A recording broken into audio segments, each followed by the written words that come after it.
hello दाजु यो चाहिँ के हो तपाईको तपाईको यो चाहिँ तपाईको छ नि कञ्चाल बी भन्छ कि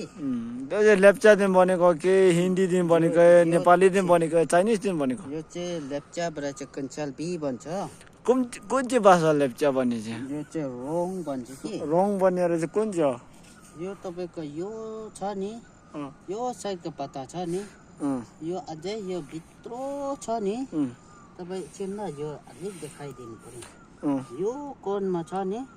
तपाईको सानो छ नि देख्दैछ तादेमा त गेम स्याप्लिन निस्किन्छ तीबाटै त आउँछ अन्त त्यही भएर चाहिँ यसको नाम चाहिँ कञ्चाल बी भन्छन् खै फेरि देखा न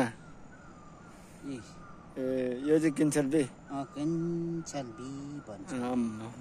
बरु कहाँदेखि आउनु भएको तपाईँ चाहिँ अब म त हिजो घुम्नु आएको साथीहरूले जुत्तादेखि लिएर गएको माथि ड्रेसअप त ड्रेसअप त सेमै छ माथि टोपी अर्कै छ टोपी र जुत्ताको चाहिँ मिल्यो त्यही त सेम टु सेम लगाउँ त अब यो चाहिँ के बोक्नु भएको दाजु यहाँ अलिकति यहाँ अमिन साह्रो रहेछ कि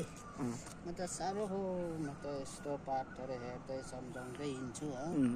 यो चाहिँ के हो फेरि त्यो चाहिँ टुङटोक भन्छ कि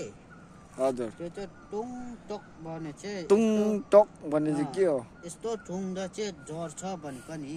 जर्छ भनेको जर्छ यस्तो ठुङ्दा मात्रै चाहिँ जर्छ भनेको अनि तपाईँको यो चिन्छ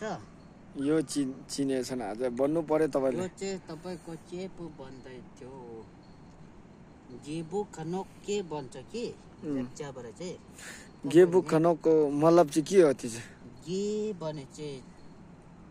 यो भनेको गे भनेको लेप्चा दिन्छ जित्यो भनेको होला गे भनेको चाहिँ लेप्चाबाट चाहिँ जित्यो भनेको नेपाली खनोक भनेको चाहिँ खनोक भने चाहिँ त्यो चाहिँ निखुर कालो भनेको नि अब खनोकको खनोकै हो है खनोकै भन्छ गेबु खनोक भन्छ कि हो दाजु लेकिन छन्नु दाजु यो चाहिँ तपाईँको छन्नु यो चाहिँ पात चाहिँ छन् यता घुमेको छन् त्यहाँ त सक्योको लाग्यो यो के भनेको दाजु यो पत्ता तपाईँले तीन पाते देखिहालेको छ त सन्तक भन्छ कि सङ भनेको चाहिँ के हो